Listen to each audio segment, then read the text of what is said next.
What's up, guys? Ryan Schultz here from E39 Source, coming to you at the shop here in Escondido, California. This is my 2000 M5. We've got an update coming later. Done a bunch of maintenance, couple little upgrades, load more miles since the last update video a year or two ago. So there's some to talk about. But today, I guess this is the introduction of my newly and strangely acquired 2002 E39 540. I'm going to try to get the car started and running. It's been out here in the back as a tertiary project, to say the least, for the last couple months now, probably. I'm not going to get too deep into the story, but it started its time here as a customer car, and lots of circumstances and negotiations, and it's kind of ending up to be a project car. It is definitely that. It has a lot of potential. It will eventually be an excellent kind of secondary car. Call it a San Diego winter daily driver, maybe, for inclement weather, a road trip car, a shop car, a car you can drive and park anywhere and just not worry about. It's a nice car. It is not a special car. It is a relatively standard and fairly lowly optioned 540. I believe it is a sport car. My lack of standard E39 knowledge may be showing here. 17-inch style 32s for an 02. I believe that makes it a sport car. It's a black interior. Mileage is relatively low. Importantly, it is a 6-speed manual car. A couple options, couple little quirks. The car's done a lot of sitting around over the past several years. It's been in several states. I don't know the whole story, but it is here in my hands, and we're gonna see what I can do with it. So nothing crazy, no big mods. I'm not putting one single M5 part on this car. It is going to be a 540. That is what it is, and I have an M5, so we don't need anything else. We've got a ton of projects going on at the shop right now. Inside and outside, everything gets moved in at night, but for now it's still here. So it's gonna be a slow project. I think we're gonna name it Project Sterling for obvious reasons. It is a sterling gray car. So as I said, I'm gonna try to get it started up, moved into the light, and give you guys a better tour and explanation of the plans. Okay, we got one of these things on there. I never really have any luck with it. It's reading 11.5 volts, which is fairly low. I'm gonna guess we're gonna have a whole bunch of ticking noise here as I try to get the starter turning, but give it a shot nonetheless. Yeah, I think we're gonna have to do an actual live jump on this thing. 119,023 is our starting mileage. We even get a quarter tank of gas that who the hell knows how old it is. All right, plan B. The mighty M54, the engine that never fails, one of BMW's finest. Let's see how it treats me now. No better. This battery may be beyond any sort of reasonable resurrection.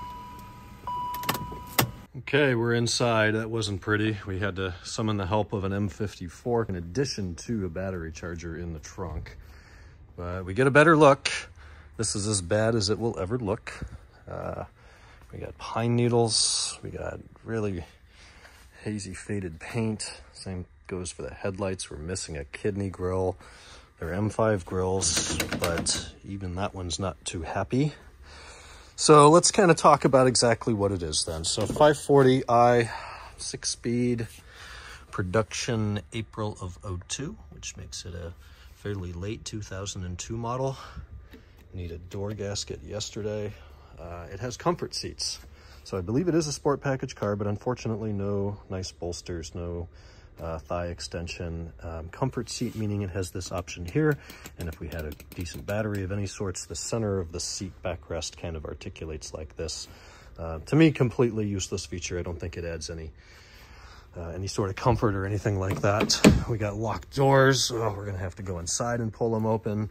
The problem with these comfort seats are the map pockets in the rear sag open. I have no idea what that yellow thing is.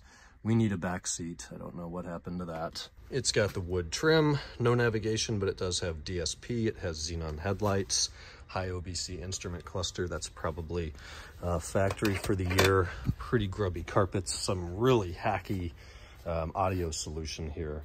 Looks like it goes to an old 30 pin, and then there's an adapter to Apple's Lightning. And in the trunk, which I will now need a key to open. No, I didn't close it all the way. There's some hacked up wiring here, though it looks pretty repairable. They just kind of spliced in or plugged into the factory 6-disc 3-pin 6-pin. So no parking sensors. The biggest letdown for me, at least, I think, is no folding rear seats. To me, that is the most useful option in an E39. Let's do that. We're missing the little lock rod, little black lock rod cover thing that I'll have to rob from another car. It's got sunshades, which I'd trade for any other option. They're always broken. This side is missing. Even this one's jacked up. The stuff is coming off of it. The rear one, I don't know if it works, but the rear parcel shelf is, wow, completely faded to purple, and the fabric there has split right around the sun blind. We initially put the car through our MPI process, which is how we start the majority of our services here at E39 Source. It's an extremely comprehensive 3-hour inspection. Dealership inspections are a joke. They check the tires, they check the washer fluid, they make sure both mirrors are installed on the car and the steering wheel turns the wheels. And as long as it does that, hey, your car's good to go. That is not what the E39 Source inspection is. On about 106 points, we uncovered a lot of items that are in dire need of attention, as you can see. And there's good news too. The brakes are all good. Plenty of pad and rotor life left. Everything appears to be factory or ATE brand, so we won't need to touch the brakes, at least at this time. I'm going to dig out a vacuum, try to clean up some of this mess. I can see already we need a windshield cowl quite a while ago. The wiper blades themselves are missing. Like the blade is here, but the part that actually wipes the windshield is gone. They probably started to peel and someone ripped them off. We desperately need a windshield seal, probably the rear one too. Actually not too bad, a little dry, but present. Kind of makes my head hurt because I know everything this car needs and I know how to do it. It is a matter of the time and the financial resources. So I think the plan will be kind of a restoration to a perfectly usable, drivable, serviceable 540i. No M5 parts. I'm putting standard grills in it. Probably even leave the yellow halos. Aftermarket additions will include a blue bus, and that's probably about it. Maybe I throw some wireless charging in there in the future. That's such a useful feature on my M5. I've really come to love that. Before this vehicle's driven at all, we've got a little bit of paperwork to handle here in-house, which is in the process. We're in desperate need of tires. The tires on this car are not only, I think, yeah, past the wear bars, pretty bald, but also really old. They're Michelin's in the rear, I believe all season 3s. And, oh, they are up here too. So somebody, whoever put these on, had some money. This one's run definitely low on tread, as we can see. Paint splintered on the front bumper, fender liner, pork chops all messed up. Fender liners are super dried out. Ugh. But it's here. It's a clean Title 540 manual. So let's get it cleaned up a little bit. And before my back gives out today, we'll try to make a few minor improvements like hood and trunk struts. I don't want to get decapitated by this thing. Guess I can't not film the engine. The glorious M62 TUB44 4.4 liter 32 valve internal combustion naturally aspirated 90-degree V8, 290 some horsepower, 300 and something, 340 pound-feet of torque. It's got the typical paint peeling on the valve covers, though I think they're actually dry, so someone sealed those up recently. If memory recalls from the inspection, it was. So we did a bit of service on this car. It was an original fan and fan clutch, so that is brand new. We replaced the engine air filter, replaced the cabin air filters, and we did a couple other services before the service portion of this car, at least for the previous owner, came to an end. So it's not all bad. We did do 8 plugs, all new. We did 7 coil packs used per his request. I see we need a snorkel. I'm gonna get the vacuum. A few minutes with the vacuum cleaner and a massive improvement already. Found a huge spider in the trunk, sucked him up, not feeling bad about it. Went inside the car, kind of cleaned everything out. Door pockets, glove box, center console, mat pockets, etc. Found a couple of goodies, pulled the plates off. We get 77 cents, that's cool. I'll try not to spend that all in one place. We get a paper clip, we get a pen from the Early Bird Cafe in New Hampshire. Very minimal service history. Car got an alternator a couple years ago. We have a business card for a tattoo place in El Paso, Texas. I'm not interested, so we're gonna get rid of that. I'm also not interested in the pen. And, ooh, what do we have here? White Owl Foil Fresh Cigars. And it's just the tobacco in there. These were on the windshield, so it looks like Bavarian Independent BMW Specialists in St. Louis, Missouri. Or, what does that say? The other location, Manchester, Missouri? Service the car? Not anymore. Valvoline oil change, I'm sure that was synthetic. Back in May, which is right before we got the car. We have owner's manuals. Let's see if there's any goodies in here. I don't know why the zippers are always bent on these things. Bent or broken. Maybe they get closed in a glove box by someone being exceptionally careless. Roadside assistance with the VIN number. Original servicing date, June 2002. That's kind of cool. We have the CPO BMW owner's card, so I guess it was a CPO car. We have the factory owner's manual, not marked up or otherwise destroyed.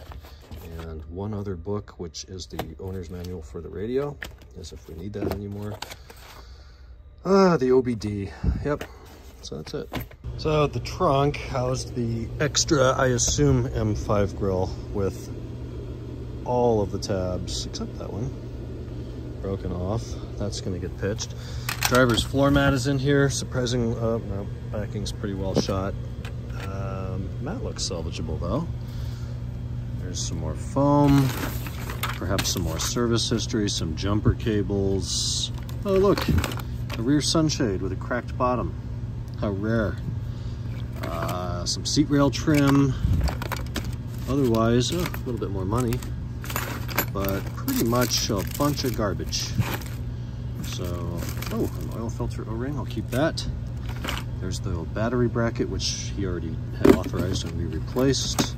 A little tree, jeez, and a vape, because that tracks. And a lighter, nice, 2 lighters. Really had the priority straight here, and, ooh, nope, empty. Trunk haul boiled down to a functioning lighter, which I'll throw in the auxiliary toolbox. $3.09 and change, and an ever so useful 10mm 6.38" drive socket. Definitely hang on to that. Got the carpeting cleaned up a little bit. I removed all the horrible wiring. It's actually done fairly well. It was underneath the black plastic strip and then tucked in between the carpeting and the chassis all the way back.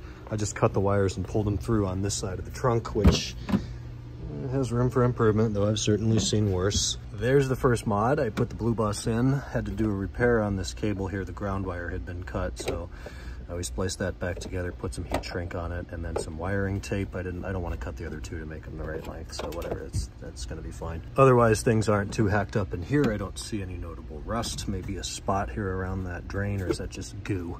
I should really be wearing gloves, but not horrible.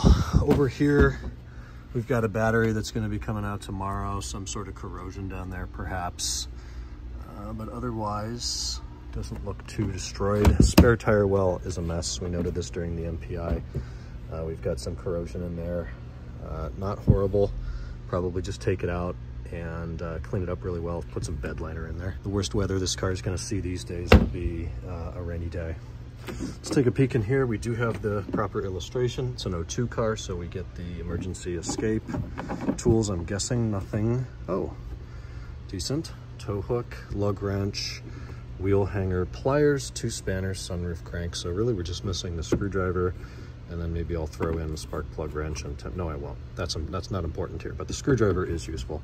I might actually have one of those, so I think I'm about to get the gloves. I don't know what is on the carpeting here, but I don't like it and I don't want it there. So I took a clean couple of towels and honestly just some simple green to the interior and the buttons and the stocks and the trim and all of that, and it actually cleaned up pretty darn well. This is by no means a final touch thorough cleaning. This is just a very high level type cleaning. So driver's door panel is in surprisingly good condition. Armrest is really clean. Window switch panel is nice. Unfortunately, it's got this little tear here in the vinyl, which I think I can at least make look better visually. Put some glue on that and clamp it overnight. Found another $2 in here. Got all that cleaned up. Really outside of this, there's no damage on this panel whatsoever. All the vents are good, no cracks. Cleaned up the steering column, steering wheel. I'm gonna have to check the Takata recall on that. Cleaned up the seat trim, and it's actually not broken back there. You can see where I can't reach because the battery's dead. I can't move the seats around. Carpet, really I just vacuumed it. I didn't do anything else over here. I guess that was the last clip on the passenger side. Working on that carpeting. I gloved up and went in there with my simple green because I'm out of Folex. Let's check out the results. Hey, not bad. For pass number one, I'll take some Folex and a disinfectant to it tomorrow. All that came out, so I'm happy about that. Glove box is clean, seats clean, seat trim, passenger door panels in even better condition. Looks like nobody really sat over here, which is nice. Leather's, you know, touch dry. It's not real soft, but it's not torn, it's not cracked badly. So that's a nice plus. We definitely need to address the shifter here because this is not gonna work. So we'll come up with something else. I really don't like the wood in the E39 myself, and I'm not gonna go spend $4 grand on Titan trim, many pieces you can't even get anymore. So maybe we'll go the route of technical graphite or something like that, just something other than the wood. And it looks like the wood doesn't even match at all. This piece is totally hazy, that's real bright. Unfortunately, that does not stay shut, so another reason for a center console. Somebody had cleaned or replaced rather this thing in the past, which I'm happy about. I will replace that because it's super cheap, and this thing cleaned up pretty well. I'm not really worried about that. Didn't really spend any time in the rear. I did take out the rear seat just so I could pull out all those wires. I'll vacuum that sound insulation and get that cleaned up. Has it had a fuel filter? Maybe, yeah, that's been out before. So it's been inspected, or a Venturi hose or something. Rear door panels are in okay shape. There's some marks here on the armrest, but really not too bad at all for a 20-year-old car. In fact, the wood back here doesn't even have any cracks. I'm gonna do a sunshade delete on this thing, I think. I might actually have some black standard E39 door panels up there. If I do, I'll just get rid of the sunshades. I just hate the sunshades in these cars. Still sounds like an E39, look at that.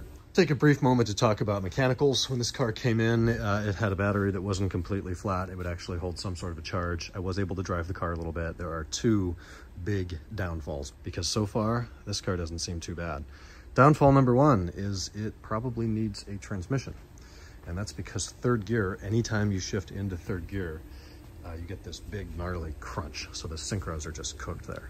And this is the same transmission the M5 uses, so it's expensive. Certainly I know how to do all that, and I would go in and refresh all the bushings and the shifter carrier. Shifter's pretty sloppy, got the long throw broom handle factory shifter in there, so that'll be done here eventually. We changed the fluid, it's a lot better, it is drivable, but not long term.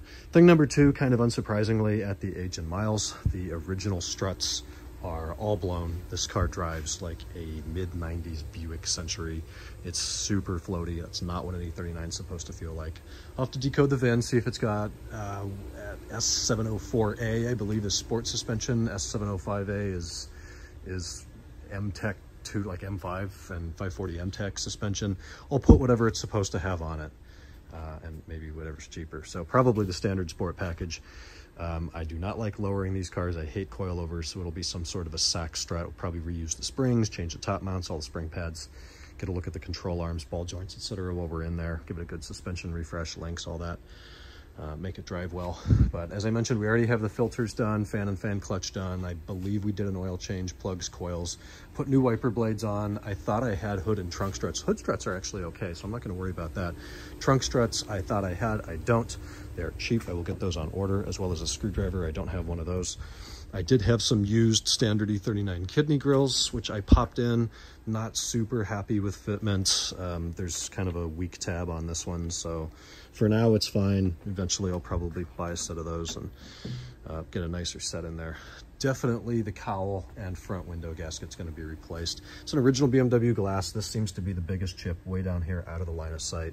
It's hard to tell with it this dirty, but we'll get that cleaned up. I'm guessing the washer pump and system in this car doesn't work. I have not tried it. If it doesn't, that'll be something I fix on this. In the trunk, I found more service history for radiator and coolant overflow tank. So that's good because that was going to break anyways. These things ran at 110C. As soon as it needs a thermostat, I'm going to put a 90C thermostat in there. Day two, we've got some lighting in here. Cowl is out, cabin boxes are out. It just crumbled away in pieces. Windshield seals out. Getting that all cleaned up with simple green.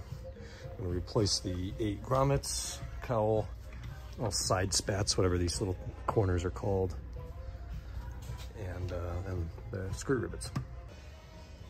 I think these wheels would clean up pretty good.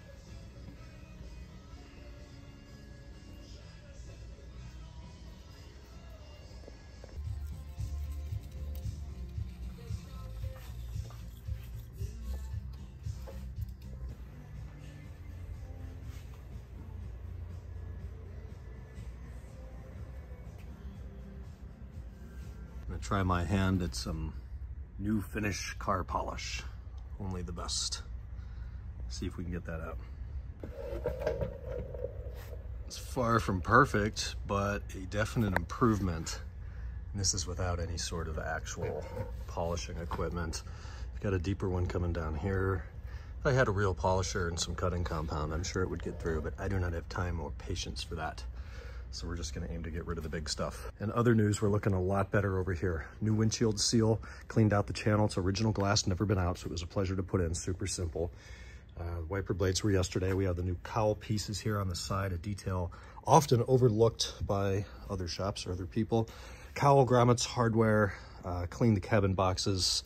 We already had new filters. That snorkel broke. I don't have any spares. I just ordered one. Hopefully that still exists. Cleaned up the fan shroud.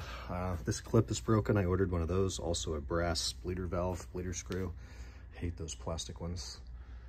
But things are looking pretty good now, at least under the hood. Fast forward, it's almost 8 p.m. I've been working on the right side of the car here for hours. Started in the back. Remove the door panel back here, remove the vapor barrier. First thing I always do now is tighten up the two 10mm bolts that hold in the window regulator. Those tend to work themselves out over time. And then when you close the door, you get this horrible rattling noise. So it makes sense just to tighten those up now. I got a quarter turn out of each. So we are doing a sunshade delete in its entirety on this car. And that means a couple different things. We needed to remove a small bracket from down here and then replace the Phillips screw. Same thing up here at the top. Then to do it right, this whole inner plastic trim piece changes. Thankfully, I had a donor. All the tape dried out, so I put some fresh tape on there. It does plug in. There's a safety sensor up here. If a child or a dumb adult sticks his hand out the window while the window's going up, it'll sense that and then go back down. If you've never tried that, stick something in there that, you know, isn't part of you, and you'll see that it'll go down a few inches. So I swapped that out. I'm gonna be doing away with this sunshade, of course, which means we're gonna need the standard panel that cars without sunshades would have come with. I'm out of those. I'm seeing about getting some of those soon. And more importantly and more expensively, we're gonna need a different interior piece of Shadowline trim, which apparently this car has, the full gloss, like M5 spec Shadowline trim. That must have been an option in 02 for the 540. So I'm trying to find some used ones there. I sold all the inventory I had years ago. With the vapor barrier off, I went ahead and pulled out the door latch assembly, replaced the door lock actuator, which is just what I finished doing up here in the front. This is the first time anybody had been inside this door. Door panel off, airbag out, speaker out, door module, mirror module, control module, whatever that thing is. Take that out, peel the vapor barrier back. It's working with the butyl tape that is just so miserable here. The rest of it, even the latch assembly, isn't too bad. I did a video on that years ago when my first one went, front right door, and it took me a couple hours. I just did this one in like 50 minutes, excluding all the time picking at the tape. So that's together. I don't need to do any door panel repairs on this door, minus 2 clips I replaced, so that's about to snap back in. That'll look pretty in a moment. And over here, I actually had some E39 non-sunshade black door panels in even better condition than what's on the car. So I always get a little carried away with the Gorilla Glue. This is what I use on the door panel repairs. Pretty much all of them that I'm taking off of E39s these days need one or both of 2 things repaired. Number 1 is the upper vinyl cladding.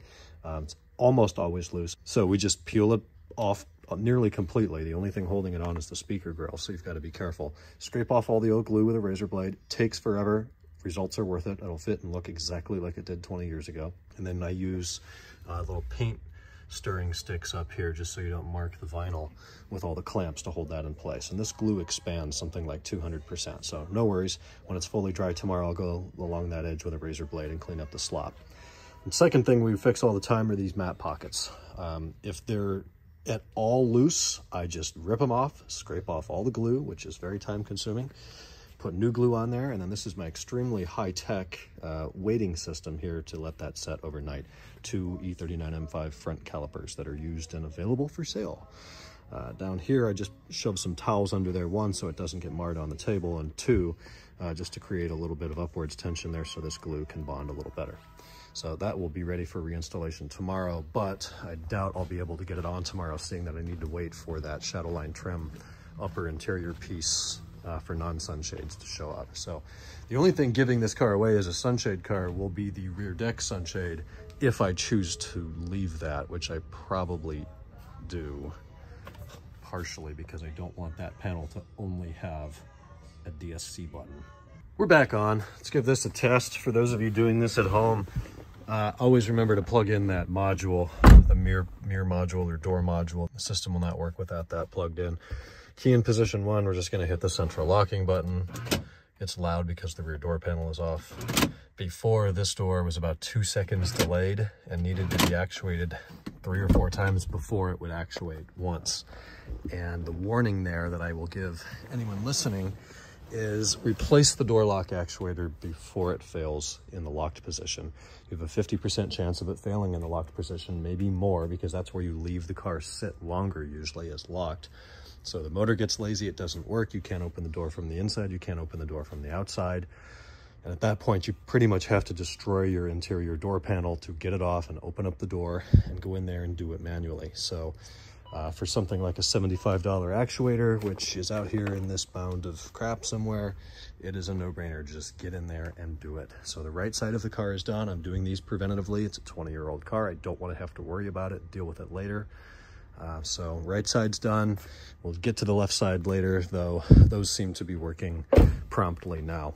I'm going to wrap up today's clips here, just because this is as far as we get, and it's kind of a lot of progress. A much cleaner engine bay, the cowl, got the blades aligned, windshield seal, just little things like that that don't cost a fortune. They do not take all day, and they make such a tremendous difference in the way the car presents. It looks like it did 20 years ago instead of looking like a car that's been neglected for many years, which is how it looked before.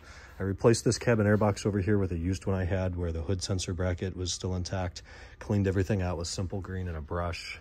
We've got a new snorkel on the way, though it's no longer available at the moment, so we're going to have to figure out another option there. I did get to the hood and trunk struts today.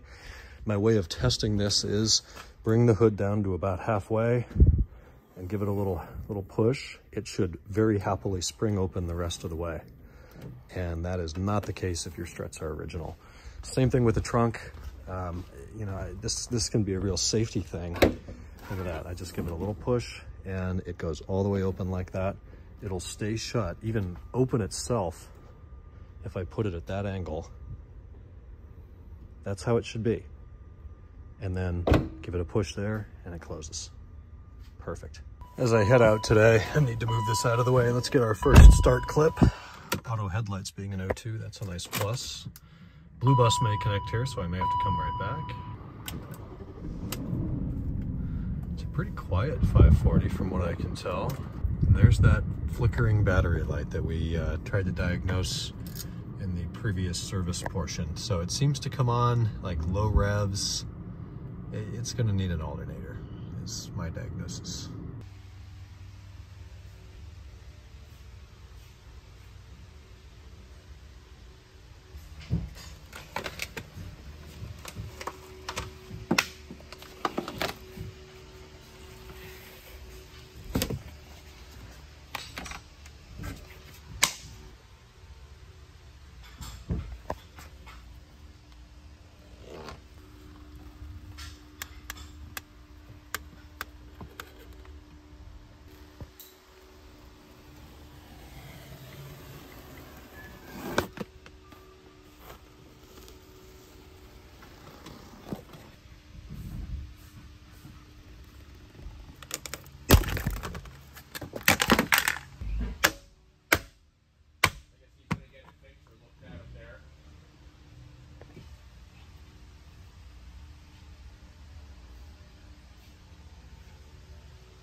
Welcome back. I guess this is going to be a long video. We've done more than cosmetics. We've done more than a tour and more than an intro. It's on the lift. The rear suspension, at least in terms of the struts and springs, are out. Everything in here is very, very sandy, dirty. I don't know if he drove it to Las Vegas not using the highway or what happened. I don't see any damage under here. The diff's not terribly wet. Looks like this gasket may be seeping a little bit. No major red flags, kind of beyond just blown struts times 4. So that's what I'm attempting tonight, at least with these rear ones, until my back gives out. We've got Kennan's M5 in here for service. Mine is just all the way down. Not real happy about that. It's another blower motor. I've gotten 2 defective units from BMW here, so I won't get started on that. So what do we have here? We have a fresh Sachs S704A Sport rear strut. We reused the spring, cleaned the hell out of it, as you can imagine. We've got a fresh bump stop. We've got a new plastic cup in here and a new top mount. Then next to it, we've got the other side, and these are the same. It doesn't matter left to right.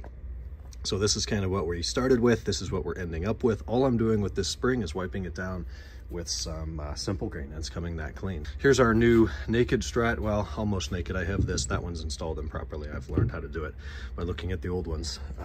So I want to do a little comparison here.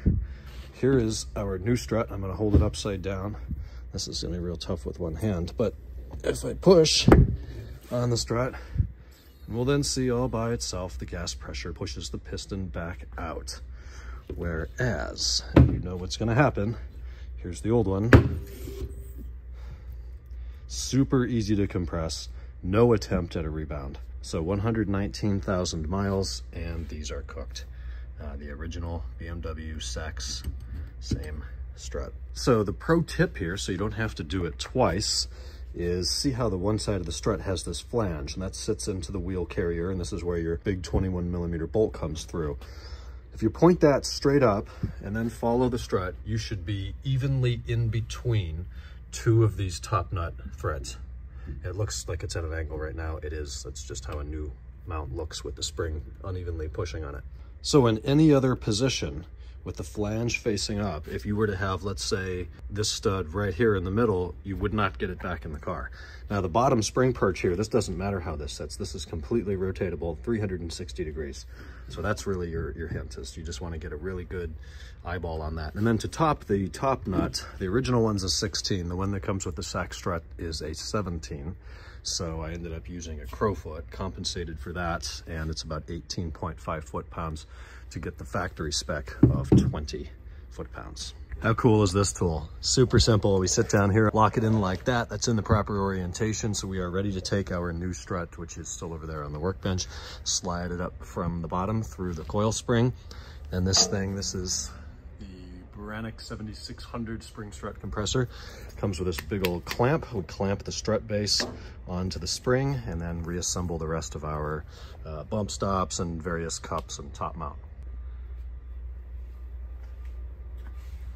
All set, ready for installation. Struts are in, not terrible. I do use a bottle jack when I have to do this by myself. Put a piece of wood down here on the H-arm, bottle jack, piece of wood up there on the chassis. Use that to lower the wheel carrier. Alternatively, you can loosen the subframe bolts. They've got a ton of threads on there. Put a safety stand under just in case, lower the subframe an inch, and that'll really help seat the bottom of the strut into the wheel carrier right there. That's a 21mm bolt, goes down to 93.7 foot-pounds, 127 Newton meters. Let's call that 94 foot-pounds. So we're looking good. Cleaned up the fender liners. It's by no means perfect. I would have done a different job on my M5. This is not going to be that. I don't want it to be that type of a car where I obsess over every little detail. But this is pretty good for what this is going to be. Just a nice wipe down. Ready to put the wheel on back here. Then I'm going to crawl into the cabin and tighten the 13mm nuts on top of the strut. Same deal over here on the driver's side. The plastic's in pretty good shape. No broken or washed out holes. All the fasteners, well, all the fasteners were here except the screws holding in the little mud flap or aerodynamic spats were wrong. So I replaced those with some parts I have in-house. And if you don't have one of these tools, whatever the thread size is, it's a little wheel hanger, threads into the bolt hole, and that allows you to put the wheel on. It's a lot easier. It'll hang on that while you fiddle around with the bolts. Looking at the rotors, there's no wear lip on them. They look like they've been sitting around a while. They probably need a good scrub with the brakes. We get some light in there, barely. We've got pad material left. We've got loads of pad material left. So I'm not gonna touch the brakes back here beyond tightening up the parking brake. When you're on a roll, you're on a roll. Front struts are out. Left one is built and done. The only part we reused was the cup on top of the bump stop. It's a solid galvanized hunk of metal, so we don't need to worry about that. Everything else is new. Top mount, spring pads, cleaned up the spring. That one will look like that one in the next clip. See, I don't lie. Look at that. This one was almost terrible because removing the spring from the old strut assembly, it's a counter hold of a 6mm Allen, and it rounded. So I got to pull out the T45 and bash that in there until it bit. Hit it with some PB blaster, a little bit of heat, throw my back into it, and boom. We got a heck of a mess here to clean up with the old parts. Both old struts are completely blown as expected. So we'll take that. I barely have to push on it. Oh, this one gets a little excited. It starts to come back out, then it really slows down and about stops. No. Well, I should have done a test on the other one. It goes all the way out, about twice that far. But just the weight of the strut alone compresses it. So while there is still some gas pressure in there, it is not very much, not enough for good ride quality. And that was my initial thought when first driving this car. I didn't even get it out of the shop and I could already tell this thing is a freaking Riviera. It was not handling well at all. That's too much weight for that bungee cord, so 10:45, we'll see if we can get these puppies in. Herzlichen Glückwunsch zu Ihrer Entscheidung für den neuen Fünfer. Ein echter BMW, der in einzigartig kultivierter Weise Kraft und Komfort verbindet.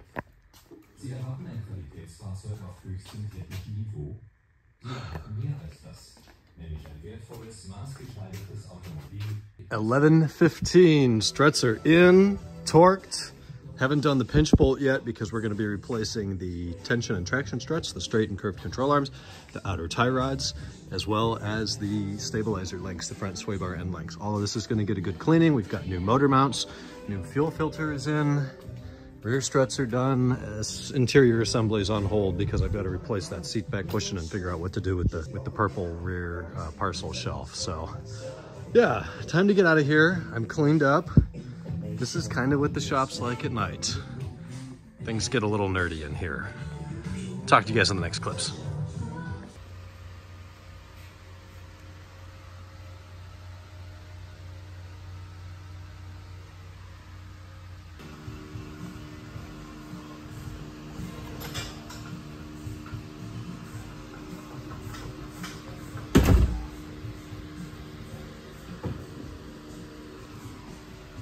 Hey, it's a new week. Let's get some updates here. There's been a lot of changes since I've had time to narrate here and kind of give a better update on the car. So I think last we saw, we were on the lift. All the struts were in. Since then, we've replaced the front wheel bearings with genuine FAG brand bearings.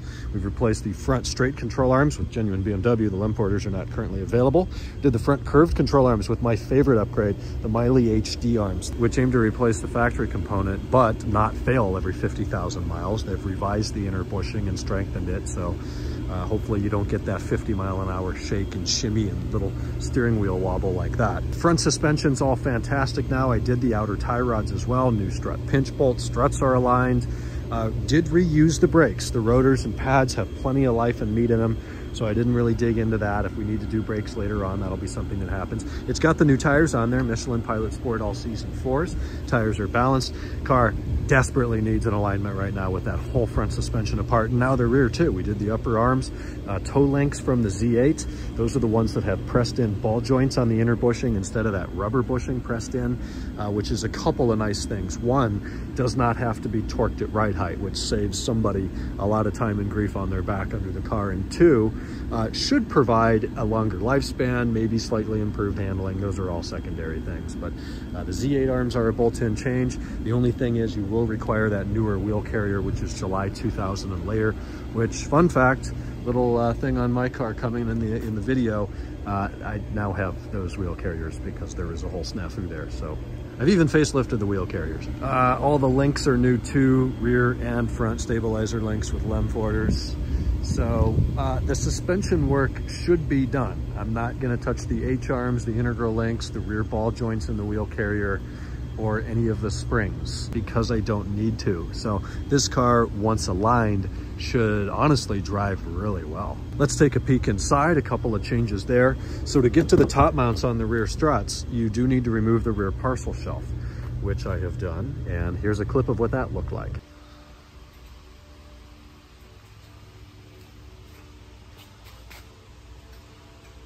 Not very pretty, completely purple, torn open. I weighed my options there. A new rear parcel shelf is like $550.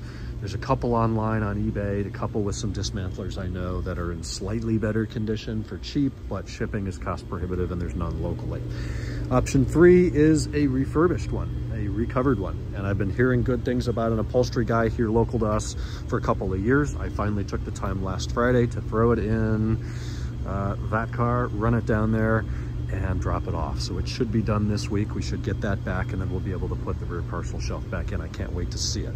In the meantime, the rear sunshade works, though it's sticky. So we've taken, obviously it's out of the parcel shelf. It's halfway open. We've cleaned and re-greased the track and we're gonna have to see if that's working. I haven't had a chance to test that yet. I also put back together the B pillar here. We were missing some clips, so now that's nice and flush. In other news, both rear door panels have now been replaced with the non-sunshade ones. Thanks Adam out in Maryland, I was able to pick up some Shadowline interior door trim here for the ones without sunshades. He also supplied these B-pillar covers. And then Nate, these are from one of his 530s, got beautiful condition rear door panels. Not perfect, but damn good. So that's a full sunshade delete on both rear doors. While the panels were off, I went ahead and resealed the vapor barriers, replaced both door lock actuators, the kind of the normal suspects. So no more sunshades in the doors, nice and tight cladding here. That was all coming apart before.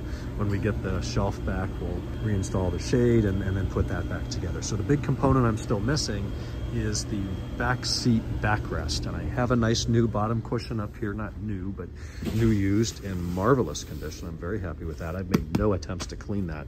Here's the backrest with that tear down there, or hole, or whatever we're gonna call that. So gotta find one of these, and I'm not about to buy a new one. So I've got motor mounts ready to go, and the reason I'm not putting that in is because we've got an oil leak. Wow, a BMW V8 with an oil leak, how rare, right?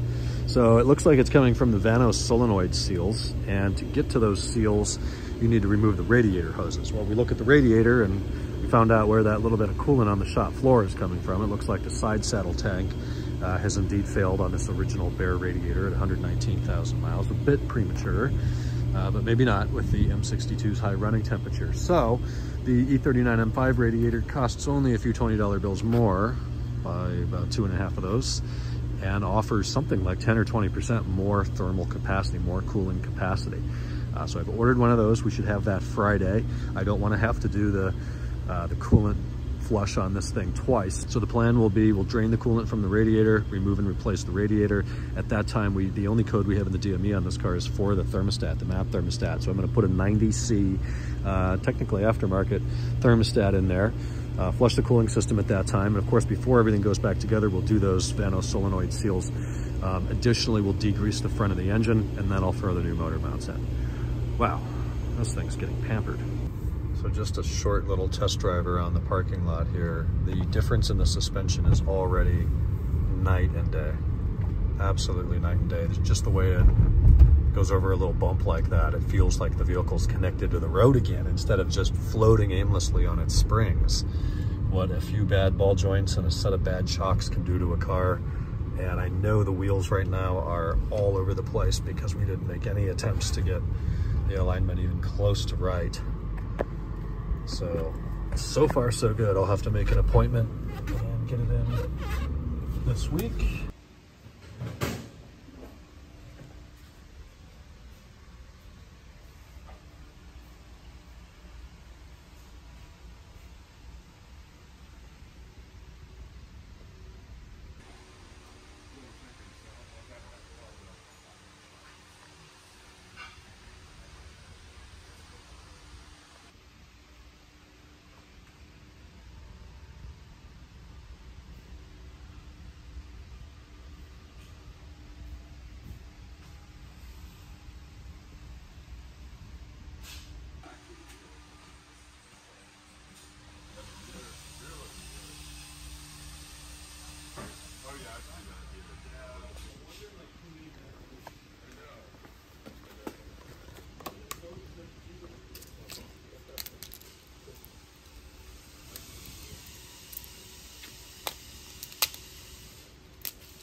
No, I do the same. I use an electric blower, and I just it helps a lot.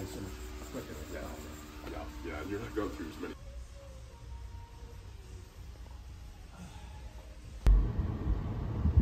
Much better, much better. So a couple minutes of narration here. We're playing hooky from the shop. We're over here at the BMW dealer picking up some parts for a 2750, the M73 V12. Yesterday I got the shift knob on. I took the boot out, cleaned it with Zeno Z9 leather cleaner and Swissvax leather milk leather conditioner as opposed to replacing it. I'm aware that this is Montana or Dakota leather and this is Napa. They don't match. They're not going to match. I'm not buying a wood shifter if they were even available. That is a significant improvement and as good as it's going to get. In the rear seat, we've made fairly significant progress today. We had that new bottom cushion. Now we've got the new backrest cushion, and 3 of the 4 photographed imperfections on eBay came out with a nice leather cleaning and conditioning. So we still have this. This is the biggest one. Something hit that going into the car. Not a big deal there. But there was a bunch of marks over here that all came out, and it's a pretty close match to the bottom cushion. It's not perfect. This lighting is exacerbating it. This is a little bit more dry, a little bit more grainy compared to the softer bottom cushion. But no holes, no tears, no burns.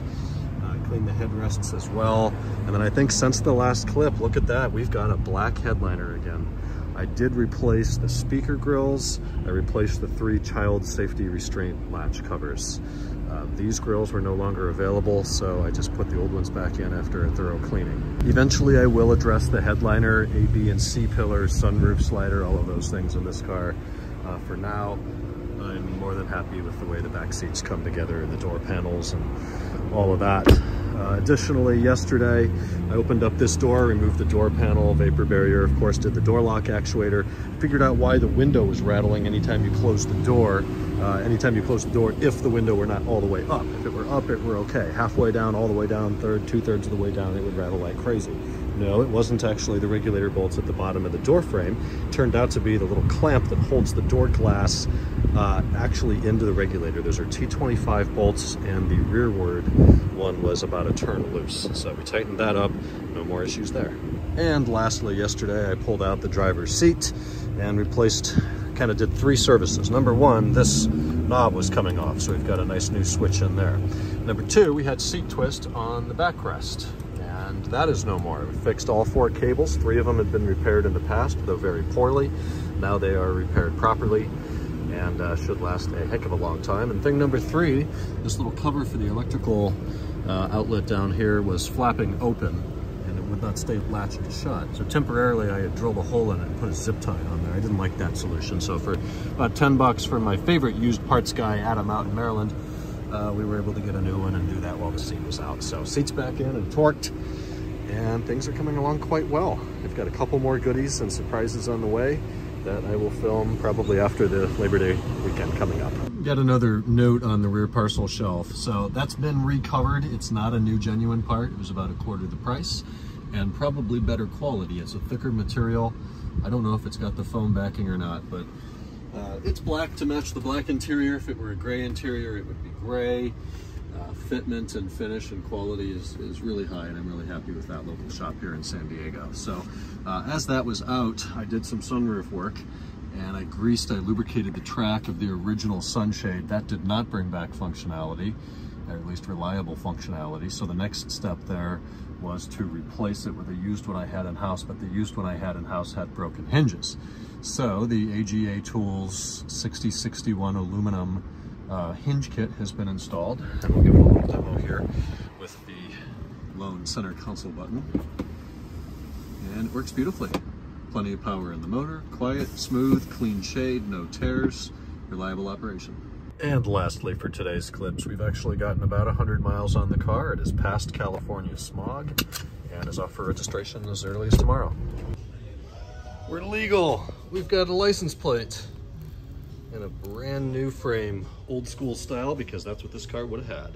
And we're back. Let's take a minute for an update. I have not had time to film as much as I've wanted to, really today, but over the past few days of work. So we'll get an update here and show you what's gone on. The old man wood, the Nussbaum, nut wood, whatever the hell, is gone in favor of technical graphite, which I've never been a huge fan of. To my understanding, those came on the very low trim Euro cars. It wasn't even an option here. But in my opinion, it has aged significantly better than the wood has and makes the interior just look so much more modern and less like a 70-year-old in 2002's car, which would make him quite old now. So I got really lucky with this set of technical graphite. I know that the lighting's poor right now, but this is a used set of course, off a 1996 model. I couldn't believe the production date that old, but I will show you the imperfections. There's not very many. I got really, really lucky with the condition. So I'll come around to this side, get a better look at the front cockpit and cabin area. Finally, we have a center console that has an ashtray that stays shut, which makes a tremendous difference. There is a broken tab over here, so I'm gonna have to come up with some double-sided tape or something generic to hold that down. We saw the shift knob before. Move up to the dash. Really, all of this is very easy to change with the exception of this piece. You got to break off those metal tabs or whatever. So there's some very light scratches down there in that bottom left corner. This center finisher is pretty much flawless. I'm seeing on camera that might be a fingerprint. I wiped it down, but I could have missed that. Really, the biggest imperfection I noticed is that right on the leading edge. There's just a bit of a little scuff in the trim there that went through the finish. But all of this stuff is ABS plastic. It's a lot more flexible and malleable than even the Titan line and like my M5 or the wood trim. Wood trim does have a metal backing, but the lacquer cracks and it gets scratched up. It just looks really poor. So full set of that, tremendous difference. There's the next thing. Got the titanium plastic gauge rings from Bavtech. Put those in myself today. Kind of a pain messing with those plastic tabs on the back of the cluster, though a solid improvement. To me, not having those gauge rings looks really chintzy and kind of dates the car, so that's a nice little hour job to pop that out and snap the rings in. And then I did go ahead and replace the cluster bezel trim here, and the fog light bezel surround broke off when I took the old one out, so I had a new one, or a new used one in the shop that I robbed and stuck on there. So our glaring imperfections here are really disappearing. The door panel's cleaned up really well. The trim gauge rings helped a lot. Obviously the center console, both cup holders work. There's no bad pixels anywhere. So the interior's, it's not done. It's never done, but what a tremendous difference. Since it's plated, I have driven the car a little bit, so excuse the dirty wheels, but we did away with the old school fading and peeling, delaminating center caps and put in some fresh facelift style, as I call them. Some of the O2s have them, some don't. I don't know if they were ever included on the E39, but it's a nicer, larger cap that does away with that cheap plastic ring around the perimeter. So a set of 4 of those goes a long way as well. I think I filmed the headlights before, but these are my originals off the M5. Not obviously the originals, but the ones that have been on there for about 8 years. So they were filmed right before I left Ohio with Expel Ultimate Plus, I believe, the thicker film. And fast forward 4 years, they were slightly hazy, and I had a new set, so we put a new set in the M5, filmed those right off the bat. These are dirty now with bug guts from going out to Palm Springs this past weekend, which the car did phenomenally. It was 121 degrees in Temecula and across the mountain over 100 degrees on the Palms to Pines highway. We definitely were down on some power up high in elevation with a loaded car, but we came down, no overheating, no codes, no problems. It just did really well. And then under the hood today, I took a preventative measure and replaced the timing chain tensioner. And that's the tensioner timing guide tensioner that goes in the left cylinder head on bank 1. And that just goes a long way in the way of preventative maintenance to keep the chain nice and tensioned. So when you started, I noticed there was just a touch of some rattle on that, and that seems to be gone now with the new tensioner. All right, guys, let's get a transmission story now. This has been in the works for a couple of weeks, and we're finally wrapping this up. We've got a used Getrag 420G off an 01540. Obviously manual. I decided not to do the automatic swap on this one. So I had a couple of options. You can buy a new one for like $6,000. You can buy one on eBay that is way overpriced, has more miles than this car does, and the seller had next to no information about it. They did not test drive it. It's not confirmed working. I don't like that option. So I reached out to some excellent people in the community, and he had a few options for me. So this one, being out of an 01540, has 64 or 65,000 miles on it. And that is wonderful because it's about half of what the car has. So that's really exciting. Got here from Florida, and heart sinks. You open up the container it comes in, which is this big old yellow plastic tub over here, and everything's wet with transmission fluid. So initially I thought, okay, no big deal. They probably put it on its side or upside down and it leaked out the vent tube. I pulled it out, I put it on the ground, an hour later, there's a big puddle. So looking at the back of the casing, right here on this little protrusion was a crack, and it was leaking fluid out of there. So it was damaged during shipping, a 65,000 mile transmission. Well, did have to make a trip up to my sublet in Orange County. In fact, 2 trips and 2 rental cars with gas at $6.49.9 a gallon. And 2 weeks later, we have back the 64,000 mile transmission, bell housing, and gear set, and then the cover off the original 120,000 mile transmission. At that time, we also cleaned up or resealed these 2 interfaces here, so they're not going to leak. We have a new input flange seal. We have a new output flange seal. We have a selector rod seal. We have a new flex disc. We have new transmission mounts. We have a rebuilt shifter carrier with rear bushing, front bushings, 545i short shifter, the rod joint up here. The throwout bearing is new, the clutch fork is new, the clutch fork pin is new, deleted the clutch delay valve on the slave cylinder. We have new pre-cat oxygen sensors, and we have new post-cat oxygen sensors that will be going on with the exhaust here in maybe 30 minutes. So transmission's in, everything's torqued, nice and clean. Probably one of the cleaner 540 gearboxes you'll see now. Should not leak a drop of oil. And I'm really excited to finally have this car back on the road. It's been about 2.5 weeks now off the road, waiting for parts and transmissions and everything to go on. So the next step is the drive shaft, which of course got a new CV joint and clamp and circlip at the end, fresh grease in there. It's about to get a new seal. We have a new center support bearing in the middle of the drive shaft. And then I didn't do the centering sleeve on this one. That's a real rare part to fail, and that one looks absolutely fine. So that's the next step. So in the last clips, I was putting back together the driveline after the transmission replacement, drive shaft rebuild, shifter carrier rebuild, all of that. At the end of that, I kind of just drove the car for a while, put a few hundred miles on it. It was easy, stress-free, comfortable, quiet. Really just wanted to get to know the car a little more. And I did that. I'm super happy with all that. Car's driving very well, but we've made a couple improvements in the weeks since that. I want to spend a few minutes bringing you guys up to speed. So first big improvement we notice in the rear is a completely new genuine BMW rear bumper, as well as the impact strips and all the hardware, but that's not the right bumper. This one has these 4 dots in it. Yeah, we ended up retrofitting PDC to this car, and it's the next E39 source video you'll see. It's about an hour, 20 minutes, something like that. I just exported it yesterday. So after this video goes live, give me a few days and we'll publish that one. So initially I had planned on just leaving the rear bumper, but you start to make the rest of the car look nice, and then it's a glaring problem. And you know, it didn't used to look like that, and it would look so much better if it weren't damaged. And you know how much better cars with PDC are. So why don't we just knock out 2 birds with 1 stone, replace the rear bumper. I'd gotten a quote for repairing it. It was the same deal as buying a new one, so I might as well just get a new one. The front bumper was really bad. It had been off in the past, and whoever put it on didn't use any of the correct hardware. All the mounting holes were washed out. There was no way fender liners were going to clip on there anymore. You could grab it here and just move it inches on the car. So brand new one up here in the front as well, including the lower grills, center and outer grills, the fog lights, center trim now without the ugly license plate bracket. And of course we had to finish the job right and put some nice fresh pork chops in there. Looking absolutely beautiful. So belly pan's off right now for some service work, but I got that all cleaned up. I don't know if I filmed that before. It looks great.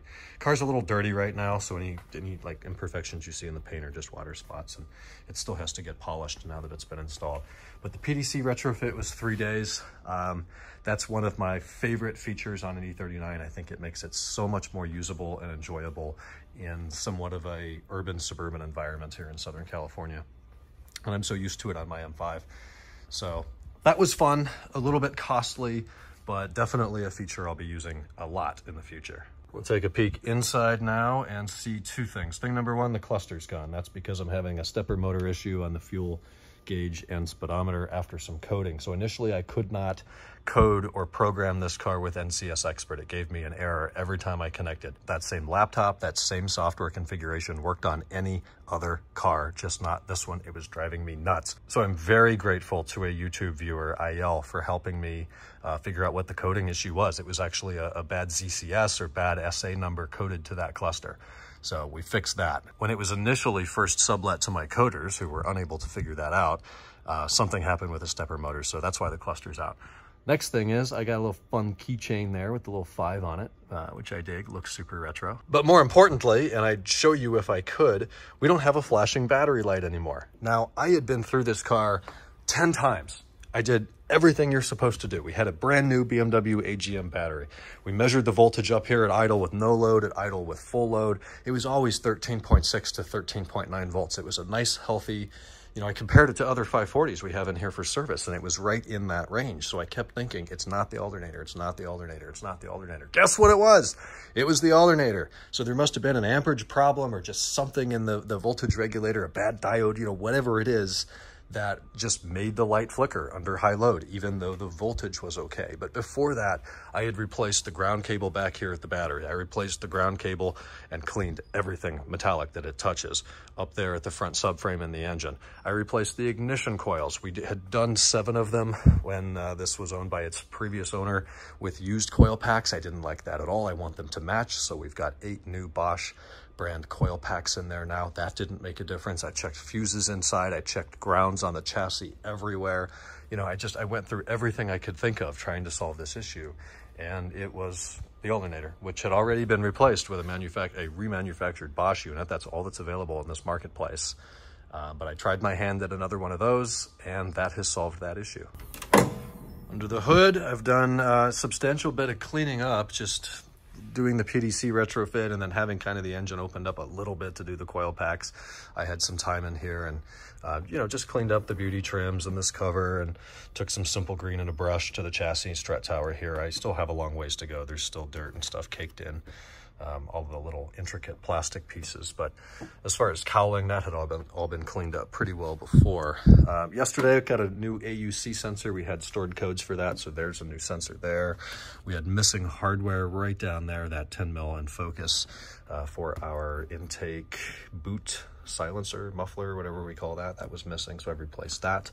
I've done the 2 power steering lines in and out of the steering reservoir, obviously including a fluid flush as well, and very annoyingly, now my upper line on the cooler, this guy right here, is just starting to drip from the hose to metallic fitting interface, and I'm so careful with those every time I release them, but when they're next to this engine and all this heat, it just happens, unfortunately. So I've got a new line there on order. It should be in tomorrow.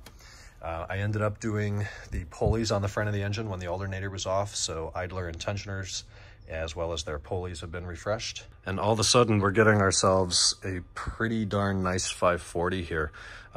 Certainly still room for improvement as I eventually reseal the valve covers, and the valve covers are off. I can't wait to take these guys and have them stripped and then powder coated, probably a crinkle black. At that point, I will also redo all of the coil pack studs since those have all pulled out and JB Weld is not holding them in. They're tight enough to work for now, but there's room for improvement there. Here in the trunk, I've added the BMW cargo net in addition to the straps, so I can fit anything in here now.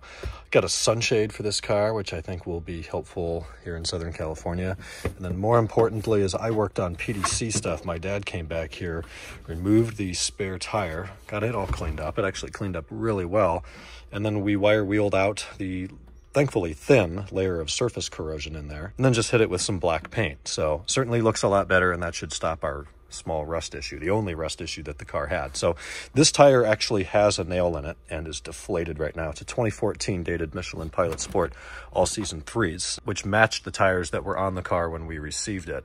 I think what happened is, this is a front tire, 235 section. Someone was driving in inclement weather. It was wet, it was snowy, whatever it was, and they hit some debris. It punctured this tire. They took the spare out, put it on the car, put the damaged tire in here wet, and that's the end of the story. They never fixed it. They never did a different tire. They never took this out and cleaned it, and that's why we had some light surface corrosion in this well. So I've ordered another tire, a Pilot Sport All Season 4 that will match these wheels, and then we will have a functional spare tire again soon. We'll get a look underneath now that I've got the car on the lift for the night.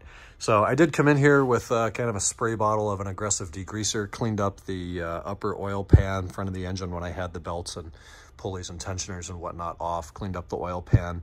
Didn't find anything terribly alarming in here. We had already resealed the Venos solenoid seals. I do think there's a bit of a seeping valve cover gasket because I had this a little bit cleaner than it is now. There's our new ground cable. Yes, they are that long. The only thing we can do there is coil it up now. It was installed incorrectly before, but replacing it didn't make any difference on our battery light. It was, again, the alternator there. So I did these ducts as well that feed into these channels for the brake coolers with the bumper. And these non-M5 pork chops have a very interesting fit. They actually fit up in on top like this. And the only thing that holds them in on the bottom side is this clip where it clips on that guy. Same deal over here, just a different design. Underneath here, we can get a look up there at the power steering hoses. We can see that the top hose is dripping down onto our new lower hose, making it look like both are dripping, but I'm 99% sure it's just the top one. So we'll be replacing that shortly. New M5 radiator, still clean and pretty. And then a decent look at the suspension here. So pretty much everything you see, with the exception of the sway bar, is new.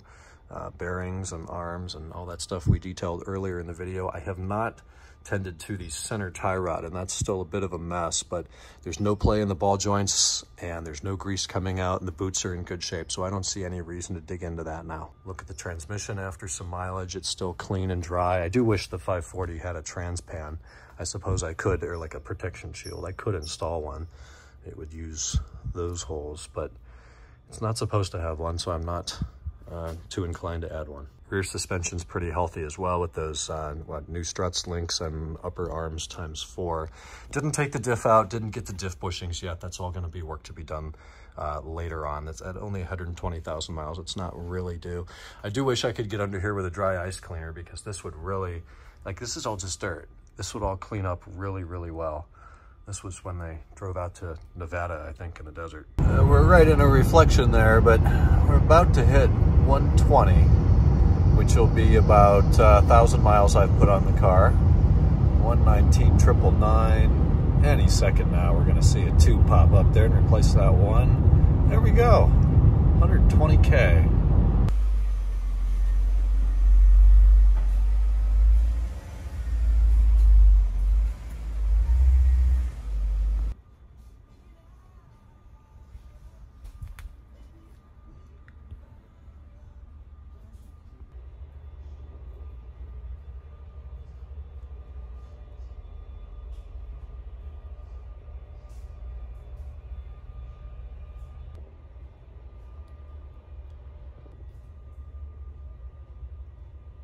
Several weeks have passed. We've been involved in a lot of projects. All of these parts are clean or new and ready to be installed. And I'm hoping tomorrow's the big push that results in a key turn. Car hasn't run for a few weeks, and it's apart. In fact, quite apart right now. Today we got the new timing chains on, timing chain guides, oil pump chain, cam chains, tensioners, you name it. Anything that you replace while you're in here.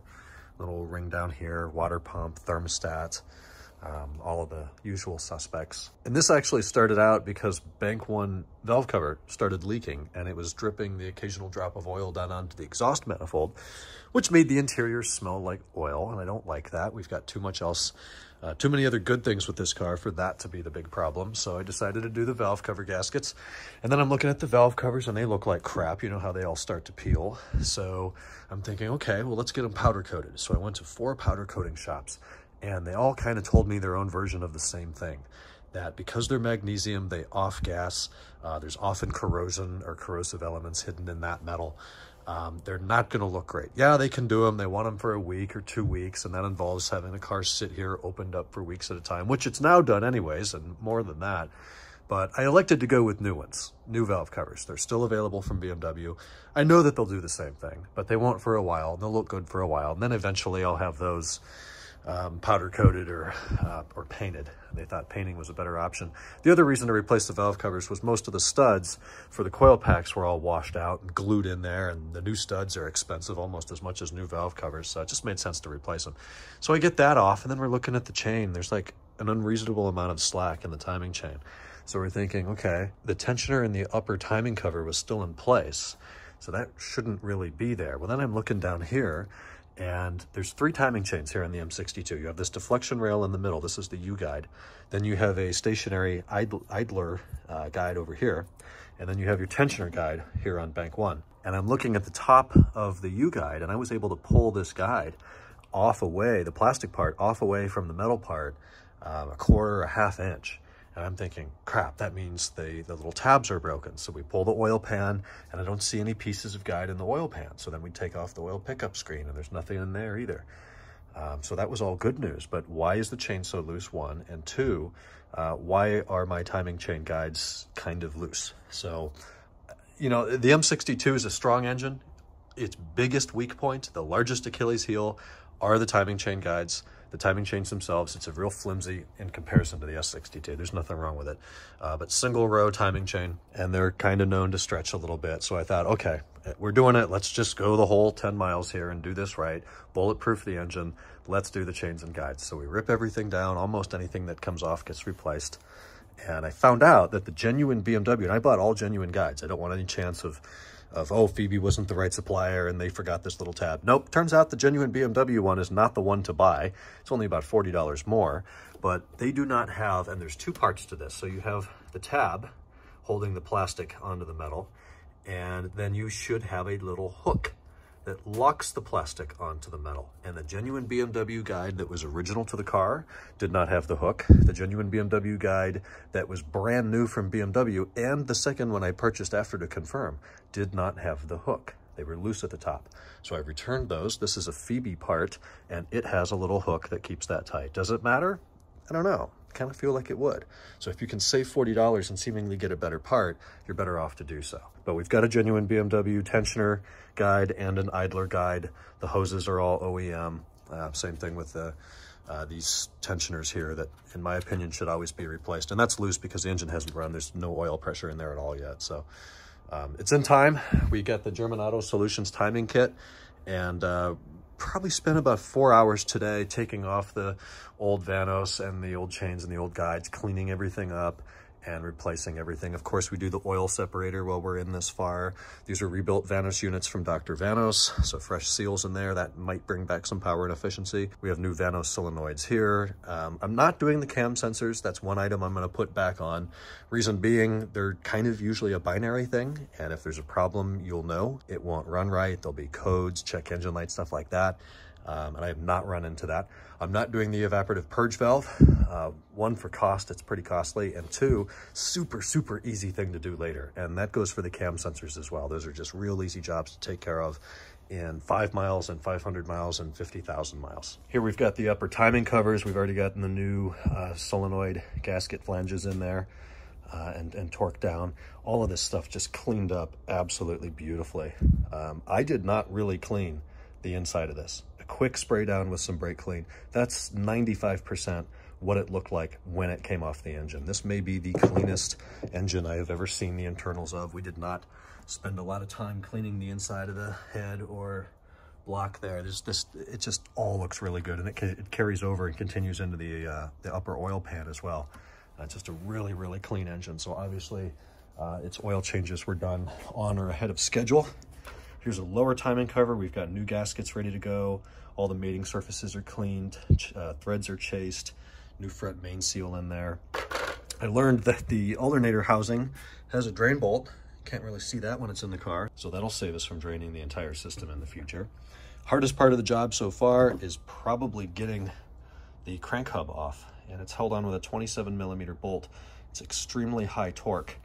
And because some of you may be tool nerds, such as myself, I will show you what we've invested in here to get that off. So we got ourselves a socket, no big deal, 27mm socket. That is inch drive. Inch drive, ladies and gentlemen. Look at this 40-inch breaker bar. This thing weighs 9 pounds 14 ounces, just as a breaker bar. Inch drive, super, super cool. It does not fit in any of my tool carts, so it has to live there on a nail. So you pair the huge 40-inch breaker bar and socket with this Bomb brand crankshaft holder and brace that against the chassis with some wood.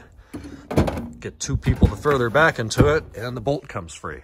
So that may be the most stressful part tomorrow, will be retorquing that bolt. We're reusing the pulley as well as the flange or the hub. Here, everything cleaned up really well, so no problem in reusing those items. Get a look at the old pieces here. So the tensioner guide, nice and tight, intact, no broken pieces, no broken tabs. Failure of that part, not super common.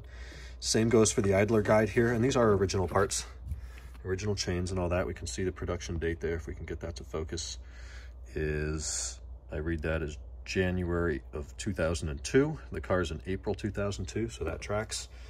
This is not a commonly failing part either. It's just got enough plastic. It's kind of thick enough. Let's give it a drop test here. Okay, there goes the tab. And the tab actually broke off immediately as I removed this. You put a little screwdriver in there and pry that tab and it just splintered away. So the plastic is definitely brittle. These were due for replacement. It's almost as much of a time function, 20 years, as a mileage function. And a reminder, the car's got 120,000 miles on the car now. So I did the oil pump chain while we're here, because why not? We're looking right at it. Fresh oil pump chain, hold them up next to each other, no visible stretching, but I didn't put a dial gauge on it. Same thing with the original timing chain. Here's the original Vanos, or intake cam sprockets and Vanos system for the M62. And then we have our tensioners here, which are INA brand from factory.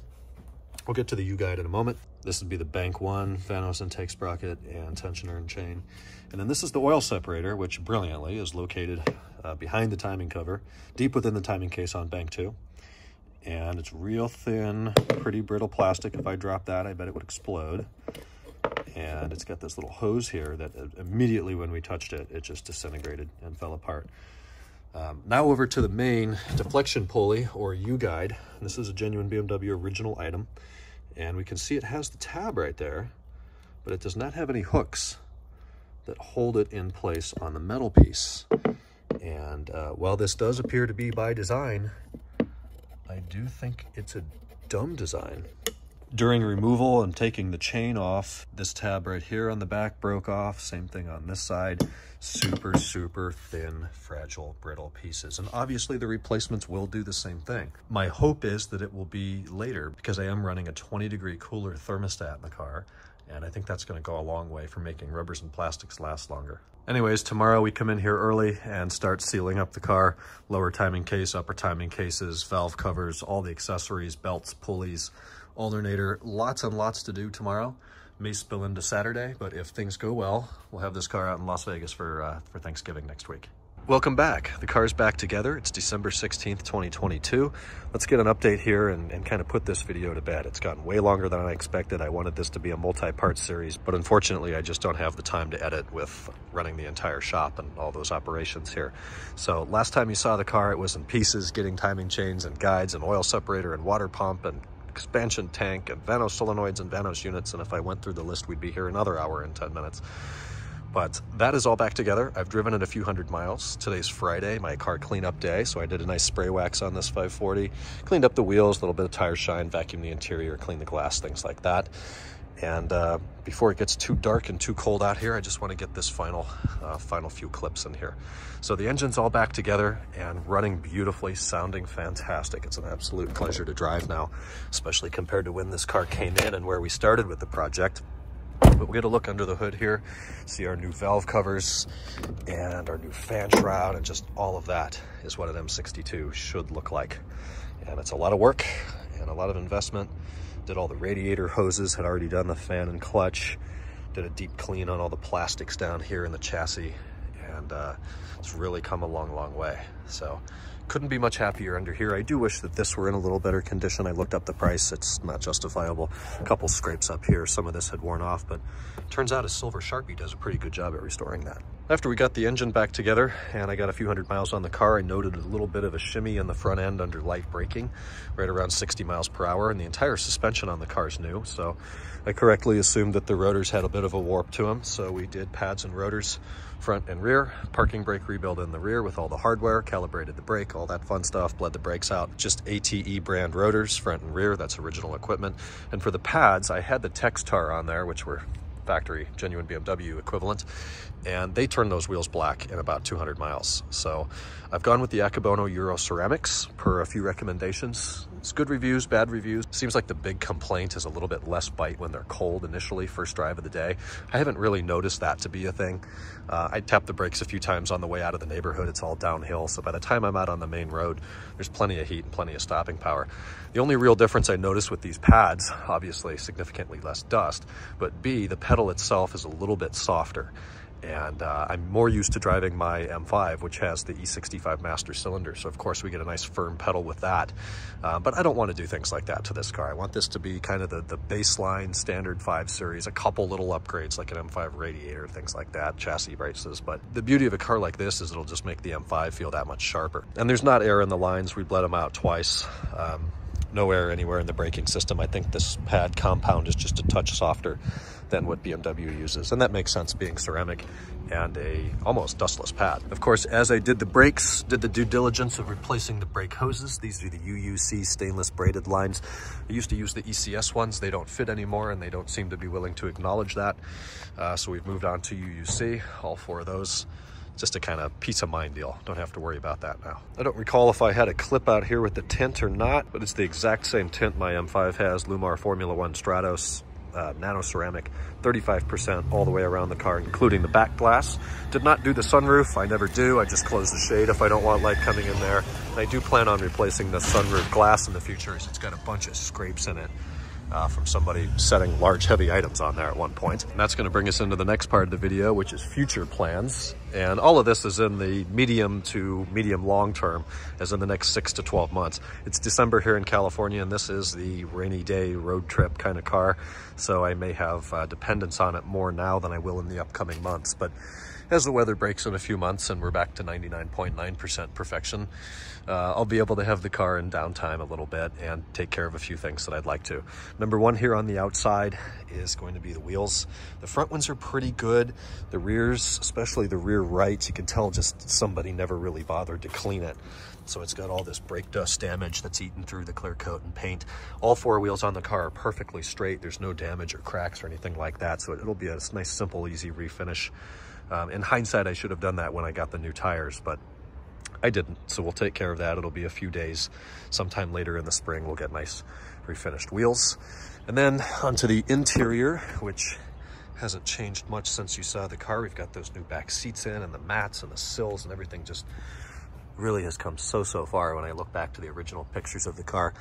But I had the rear parcel shelf rewrapped in black a few months ago now, and I didn't do the headliner, and it certainly needs it. So we've got a sag back there, and we've got sags on the sunroof slider there, a little bit right here above the B pillar, and then of course the pillars themselves, the pillar trims are peeling. This rear C pillar, you can put glue in there and it doesn't really work very well. Replacements are crazy expensive, so I'm just going to go ahead and rewrap the entire thing and all the pillars in factory gray. I have no desire to add a black Alcantara headliner to this car. It's not what it came with. It's not what it should have. So we'll keep the gray for the contrast in here. That'll be something that has a few days of downtime as I wait for those to come back from the upholstery shop.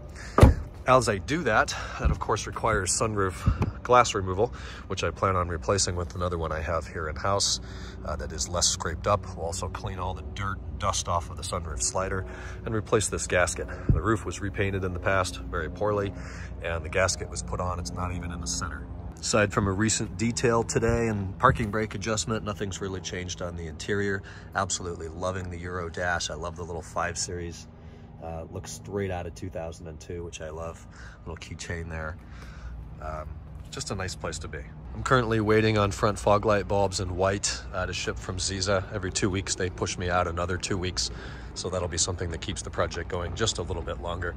The difference there is that they'll just match the xenons and the LED halos. There'll be a nice white light instead of yellow. So we're gonna wrap it up now. We've got one happy BMW 540i, ready for lots of miles, lots of fun. It's not gonna get quite the attention my M5 gets, but it's nice knowing that it's a nice, clean, very well mechanically sorted car that can clean up and certainly look good for its age now. We'll get a last mileage reading here as we wrap up this video, and I'll be back in the spring with some updates on the wheels and the headliner and probably 12 other things I'll decide to do between now and then. But we came in at 119,023, so we've gotten just about 1,700 miles on the car now in about 6 months. So that's only going to go up, especially here in the winter as I'm driving it a bit more. All right, guys, that's the short and sweet introduction of my 2002 BMW 540, a completely rejuvenated car. It's been quite a journey. Thank you very much for watching. We'll talk to you in the next E39 Source video. Take care.